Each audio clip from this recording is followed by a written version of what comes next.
Hi everyone, welcome to digital G K classes. तो आज जो है हिंदी की मैंने कई बार जो है गद्यांश और पद्यांश कराया है। फिर भी बहुत से लोगों को जो है काव्यांश, ये जो पद्यांश आता है हिंदी में, ये इसमें थोड़ी सी दिक्कत होती है क्योंकि जो गद्यांश होता है वो स्टोरी टाइप का होता है, स्टोरी टेलिंग होती है। बट ये जो पद्यांश होता है इसमें बस ऐसा लगता है कि कुछ मतलब कविता टाइप की है, बट समझ में नहीं आ रहा है कि बात किसकी हो रही है। तो मैं आपको इसको बहुत आसानी से करना सिखाऊंगी। पूरा वीडियो देखिएगा, पहले वाली वीडियो भी आप देखते रहिएगा क्योंकि इसमें बहुत से लोगों को फ़ायदा हो रहा है। जो गद्यांश वाली जो मैंने ट्रिक बताई थी, आप सोचो उसको 16,000 लोगों ने देख लिया है। उसका लिंक जो है मैं डिस्क्रिप्शन बॉक्स में डाल दूंगी क्योंकि उसमें मैंने बहुत अच्छे से बहुत इजी लैंग्वेज में जो है समझाने की कोशिश की थी। इस वजह से वो बहुत से स्टूडेंट्स को बहुत पसंद आया है।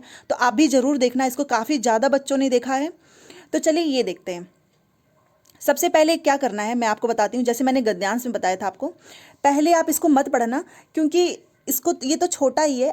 अगर एक बार ना समझ में आए तो हम दोबारा से पढ़ सकते हैं। जैसा कि मैंने हमेशा बोला है कि गद्यांश काफ़ी लंबा होता है। अगर आप इसको 2 से 3 बार पढ़ोगे तो आपका क्वेश्चंस जो हैं वो छूट जाएंगे। और काव्यांश क्या होता है कि ये छोटा सा होता है, प्लस इसमें थोड़ा सा ये रहता है कि समझ में नहीं आता कि किसकी बात हो रही है, प्लस छोटा भी है तो ज़्यादा टाइम वेस्ट नहीं होगा। ये मैं आपको बता रही हूँ। अदरवाइज आप धीरे धीरे प्रैक्टिस करोगे तो आप क्वेश्चन से ही निकाल लोगे। तो पहली बार अगर आप ये कर रहे हैं तो जैसा मैं बता रही हूँ वैसा कीजिएगा। देखिए, सबसे पहले आपको क्या करना है, क्वेश्चन पढ़िए। 5 क्वेश्चंस आपके काव्यांश से आना एकदम कंफर्म है। और कभी कभी जो है 7 भी हो जाते हैं, इनका रेशियो चेंज होता रहता है। मान लीजिए अगर 8 उससे आ गया या कभी इससे 7 आ गया, कभी उससे 9 पूछ लेता है गद्यांश से, तो ये ऐसा ही चलता है। पहला देखिए, प्लास 1 को अंगीठी कहा गया है क्योंकि। अब प्लास बहुत से लोगों को पहले से पता होता है, प्लास का मतलब क्या होता है, फूल। तो प्लास 1 को अंगीठी कहा गया है क्योंकि। अब आगे पढ़ते हैं। अंधकार के सिमट कर बैठे होने का कारण है।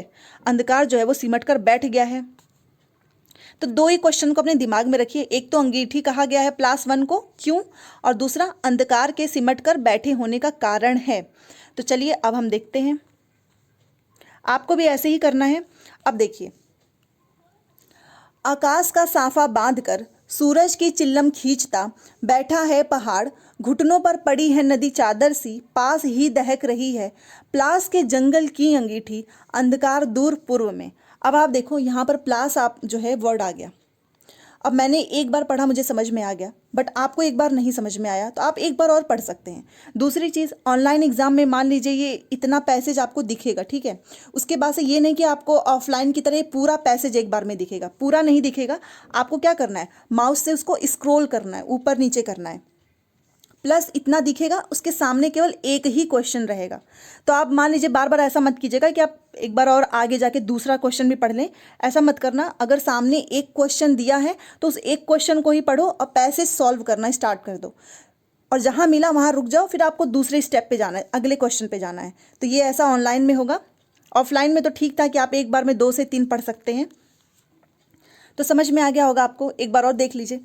जैसा कि आकाश का जो साफा है वो बांध कर, मतलब आकाश एकदम क्लीन है, सूरज की चिल्लम खींचता, इसका मतलब क्या है कि सूरज निकल रहा होगा।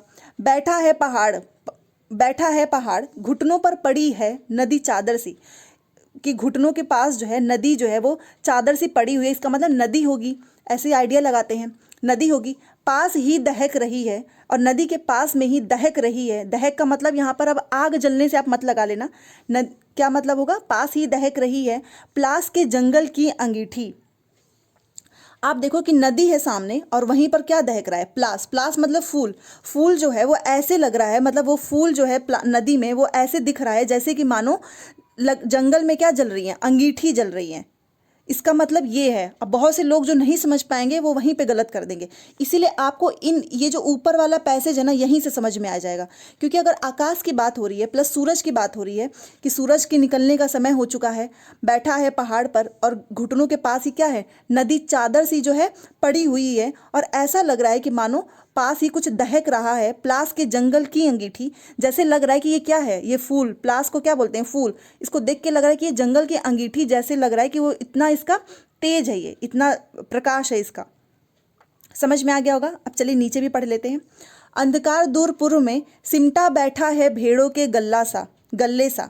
मतलब अभी जो है अंधकार नहीं आया, बट वो दूर में पूर्व में सिमटा बैठा हुआ है भेड़ों के गल्ले सा। अचानक बोला मोर, जैसे किसी ने आवाज दी अजी सुनते हो, चिल्लम औधी, धुआं उठा, सूरज डूबा, अंधेरा छा गया। फिर क्या हुआ, जैसे ही मोर ने बोला कि अचानक बोला मोर, उसके बाद से धीरे से क्या हुआ, अजी सुनते हो, फिर धुआं भी उठा, सूरज भी उठा, सूरज भी डूबा एंड अंधेरा भी छा गया। अब आप समझ गए होंगे। अब चलिए इसको करते हैं। अब देखना बहुत आराम से हो जाएगा। सबसे पहले देखिए, +1 को अंगीठी कहा गया है क्योंकि, प्लास का मतलब फूल, क्यों कहा गया है, क्योंकि प्लास ग्रीष्म ऋतु में फूलता है। अब आप खुद बताओ, इस पूरे पैसेज को आपने पढ़ा, कहीं पर ग्रीष्म ऋतु वाली कोई बात हुई? ऐसे भी आप कर सकते हैं। आप खुद अगर ना समझ में आए तो आप ऐसे सोचो कि ग्रीष्म ऋतु का तो वर्ड ऐसा कुछ आया ही नहीं है, तो ये तो बिल्कुल भी नहीं होगा, ये बिल्कुल भी नहीं होगा। दूसरा, जंगल में आग लगी होती है। जंगल में आग लगने की बात हुआ नहीं, वो तो प्लास की नदी के सामने प्लास जो है फूल वो ऐसे चमक रहा है जैसे लग रहा है कि जंगल में आग लगी हो, बट इस जंगल में आग लगी होती है, ये नहीं होगा। तीसरा देखिए, प्लास की लकड़ी जलाने के काम आती है। लकड़ी जलाने की काम की तो पैराग्राफ में कहीं बात ही नहीं हुई है। 4 देखना है, खिले प्लास के वन आग के समान दिखते हैं, मतलब जो नदी के सामने, और यही ऑप्शन नंबर 4 इज राइट। और एक चीज़ याद रखिएगा, कभी भी काव्यांश हो जो चाहे गद्यांश हो, अपने मन से करने की कोशिश मत करना, आपको सीधे इसमें से नकल करना है। वर्ड्स को पकड़ लिया जिसने, उसका काव्यांश गद्यांश बिल्कुल गलत नहीं होगा।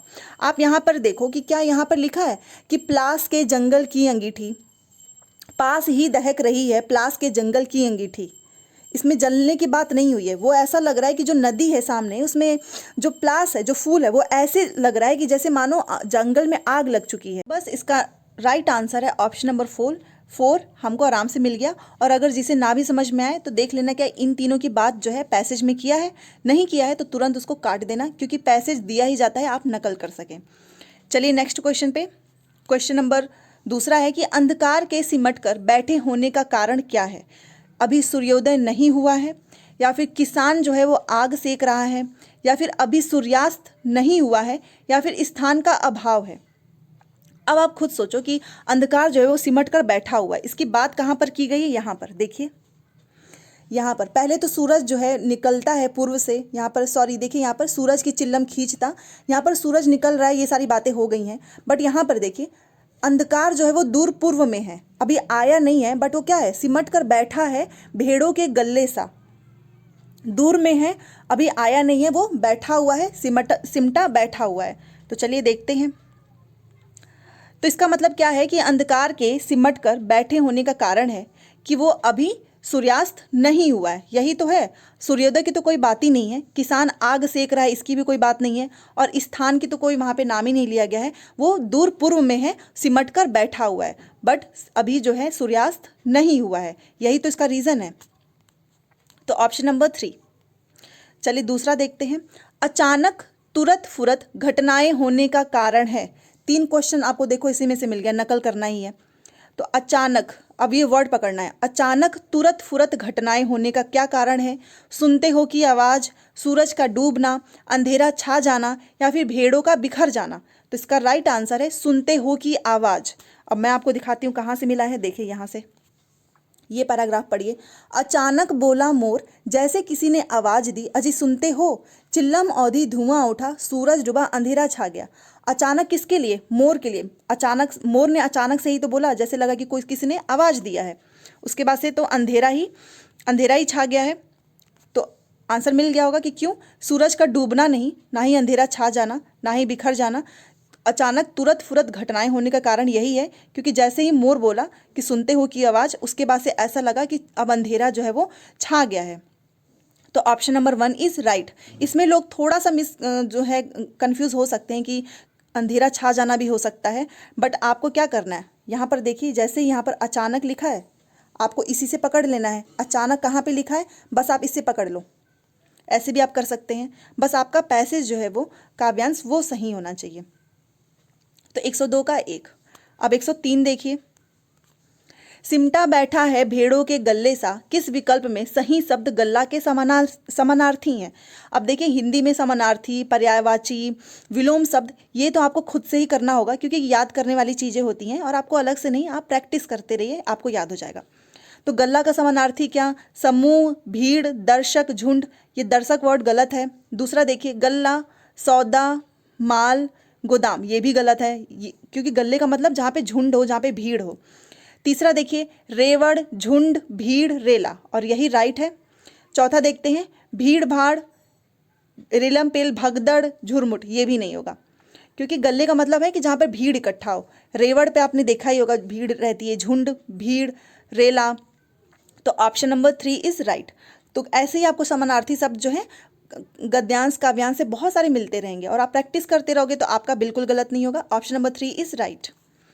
नेक्स्ट क्वेश्चन, कविता में 2 समानार्थी शब्द हैं। इस कविता में 2 समानार्थी शब्द आए हैं, बट आपको इधर नहीं जाना है क्योंकि आपको ग्रामर बताना है। एक है अंधकार, दूसरा है अंधेरा। तो बताओ कि इन दोनों के बारे में कौन सा कथन सत्य है। चलो देखते हैं क्या पूछा है, कि दोनों तत्सम है, या दोनों तद्भव है, या फिर पहला जो है वो तद्भव है और दूसरा तद्भव है। सबसे पहले जिसे नहीं पता है बता देती हूँ, तत्सम में स आया है तो इसका मतलब है कि संस्कृत के वे शब्द जो मतलब संस्कृत से जो शब्द निकलते हैं उसको तत्सम बोलते हैं। और तद्भव का मतलब आप सिंपल से याद रखो, इसमें स तो है नहीं, तो हिंदी वाले शब्द को तद्भव बोलते हैं। और देखो इसमें स है तो संस्कृत वाले शब्दों को तत्सम बोलते हैं। अब आप समझ गए होंगे कि किसे बोलते हैं। तो मैं आपको एक चीज़ बताती हूँ, ये जो चंद्रबिंदी जिस पे लगी होती है ना, वो हमेशा ही तद्भव होता है। ये ट्रिक है, याद रखना। कहीं अगर आप फंस जाओ, आपको ना समझ में आए, तो इससे याद रखना कि कहीं भी ये ट्रिक लगी है तो वो क्या है, वो तद्भव है, वो हिंदी के शब्द हैं। तो अब मैंने आपको बता दिया, ये देखना है। दोनों तत्सम है, ये वाला ऑप्शन गलत, क्योंकि ये क्या है, हमको एक तो पता है ना, तो एक ये तो तद्भव है, ये गलत हो गया। दोनों तद्भव है, बिल्कुल भी नहीं, क्योंकि ये जो बिंदी है ये जो है तत्सम है, ना कि तद्भव है। तीसरा देखिए, पहला जो है तद्भव है, ये भी गलत। चौथा देखिए, दूसरा तद्भव है, और यही राइट है, ऑप्शन नंबर 4, क्योंकि चंद्रबिंदी जिस पे लगी होती है वो हिंदी के शब्द होते हैं तद्भव, और ये क्या है, तत्सम। तो ऐसे आपको धीरे धीरे प्रैक्टिस से ही होगा ये सारी चीज़ें। तो 104 का 4 option number is right. Last question है 105। अब मैं आपको एक एक पैसेज इसलिए कराती हूँ कि बहुत अच्छे से समझा सकूँ। अगर 2 3 4 पढ़ा दो तो उतने अच्छे से नहीं हो पाएगा, क्योंकि काफ़ी टाइम लग जाता है। बहुत से लोग कहते हैं कि इतना लंबा वीडियो वो नहीं देख सकते हैं, तो मैंने सोचा कि हाँ ठीक है, आपका टाइम बचे, बट आपको समझ में आना चाहिए। शाम का सजीव चित्रण करने के लिए किस रूपक को अनुपयुक्त माना जा सकता है। इनमें से बताइए कौन सा शाम का मतलब शाम का जो सजीव चित्रण होता है उसके लिए कौन सा जो है इसमें अनुपयुक्त है। तो वो देखते हैं। पहला, सूरज की चिल्लम, आकाश का साफा, जंगल की अंगीठी, या फिर मोर की आवाज़। देखिए इसका जो है राइट आंसर है मोर की आवाज़, और सीटेट ने भी इसी को सही आंसर माना है। वो इसलिए क्योंकि आपको शाम का सजीव चित्रण जो है दिखाना है, तो उसके लिए तो सूरज की चिल्लम तो सही है, क्योंकि सूरज की चिल्लम होगी तो ऐसा लगेगा कि शाम को क्या है, पूरा सजीव आपको बहुत अच्छा दिखेगा, आकाश, बादल। आकाश का साफा मतलब आकाश एकदम क्लीन है, सूरज की जो रोशनी है वो आपको दिखाई दे रही है। जंगल की अंगीठी भी सही है, क्योंकि जंगल की अंगीठी का मतलब यहाँ पर किससे है कि फूल जो है वो ऐसे लग रहा है कि जैसे मानो जंगल की अंगीठी जैसे चमक रहा है, और इसमें सूरज की बात भी हुई थी। बट मोर की आवाज़ नहीं, क्योंकि मोर की आवाज़ इसलिए अनुपयुक्त है क्योंकि जैसे ही मोर ने बोला तो ऐसा लगता है कि चिल्लम औधी, धुआं उठा है, और फिर क्या लगा कि सूरज डूब गया, केवल इस वजह से जब मोर ने आवाज़ दिया। इस वजह से ये मोर की आवाज़ जो है वो अनुपयुक्त है, और ये 1 2 4 ये उपयुक्त हैं।